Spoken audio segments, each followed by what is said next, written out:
The moment her cheek was slapped in front of 200 students, everyone thought she'd break, but they didn't know she'd spent her whole life preparing for this moment.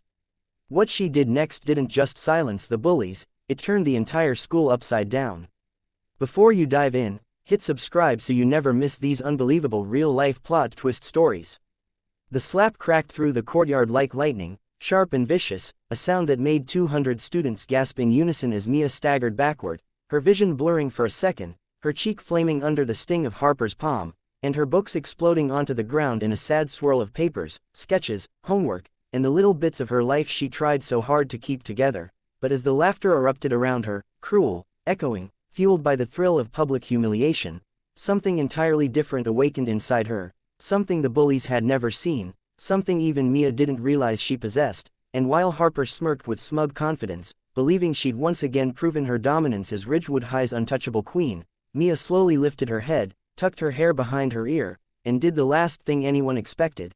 She smiled, a small, cold, calculating smile that sent a ripple of confusion through the courtyard, because Mia never smiled when bullied. She usually lowered her gaze, swallowed her tears, and disappeared into the background, but today something in her had broken, or perhaps something had been finally unleashed, and she said with clarity, her voice ringing across the courtyard, "Thank you, Harper.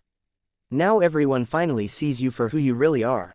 The crowd shifted uneasily, the laughter faltering as Mia bent down with eerie calm to pick up her things, her composure more terrifying than if she'd screamed or cried, and Harper, thrown off by the lack of fear, stomped forward again, grabbing Mia by the collar, hissing aggressively, "What did you just say?"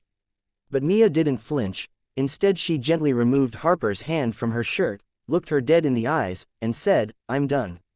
No one understood what that meant until Principal Rowan stormed into the courtyard moments later, followed by 2 security officers and the school counselor, all walking straight toward Mia, not Harper, and everyone watched in stunned silence as the principal asked, "Mia, is it her?" And Mia simply nodded, lifting her phone where she'd recorded the entire slap, the shove, the taunting, the crowd, everything that had happened in the last 3 months, a meticulous archive that included timestamps, audio, and video proof of the cruelty she had endured but never spoken about. And now that she had shown the principal everything, the entire crowd realized what her smile meant. The game had changed. The principal turned to Harper, his expression darkening as he said, "You're coming with us," and Harper, suddenly panicking, tried to deny everything, tried to accuse Mia of editing the footage, tried to play the victim, but the truth was displayed on Mia's screen, raw and undeniable, and for the first time in her life Harper's voice trembled with fear as she was escorted inside for investigation. But this wasn't the end. It wasn't even close, because the moment the bullies were taken away, everyone turned to Mia with a mixture of awe, fear, and confusion, wondering how the quiet, shy girl had pulled off something so brave, so calculating, so perfectly executed. But what they didn't know was that this transformation had been brewing for months, ever since the secret that Mia carried became the steel in her spine, the secret she had sworn to protect, the secret that Harper would have died to know. Mia was not just some poor, quiet scholarship student. She was the hidden girlfriend, no, the hidden fiancée, of Adrian Vale, the young billionaire CEO of Vale Innovations, whose identity she had kept private because she wanted to finish high school like a normal student, without favoritism, without attention, without being judged for who she loved.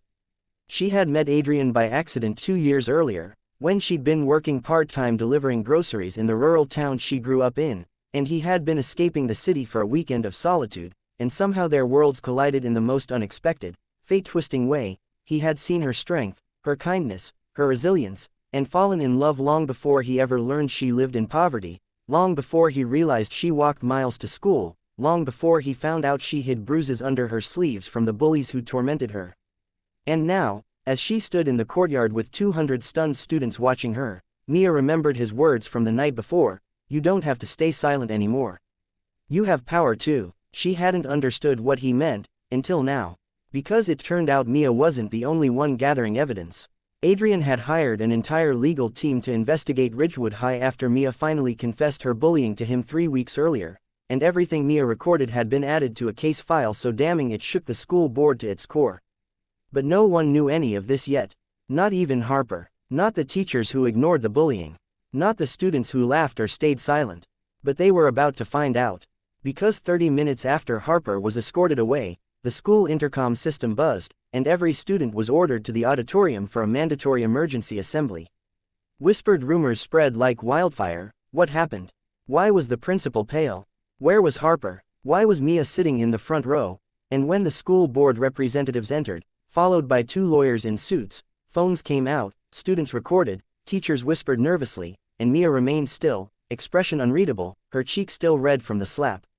Then the lights dimmed and a projector screen lit up with footage, Mia's footage, and the entire auditorium watched in absolute horror as months of bullying, torment, physical intimidation, and teacher neglect played out in HD across a 30-foot screen.